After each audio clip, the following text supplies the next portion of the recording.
另外一个上新的画面，继续要来关心台北市中山区永生花园，有人哪赛车哪甲窗仔门架落来，用锁啊牵狗仔咧运动。迄当时来去的车真济，嘛有真济民众看到这个画面，拢看甲讲去，感觉实在真危险。详细情形，连线记者张栋来带咱了解。张栋。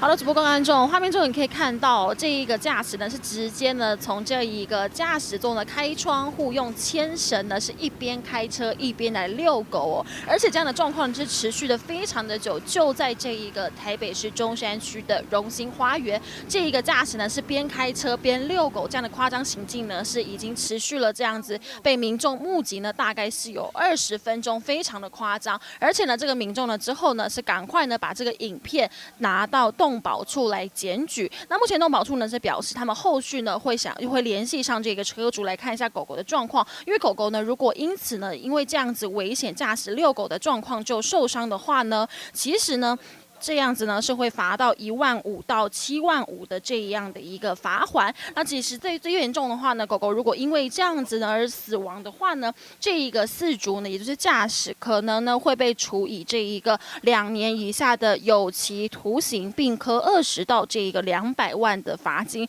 因为呢这样子的这个状况呢是被民众目击，是非常的夸张的，所以呢这一个动保处呢后续呢也在着手相关的调查。以上就是现场的详细情形，是把时间镜头交回棚内。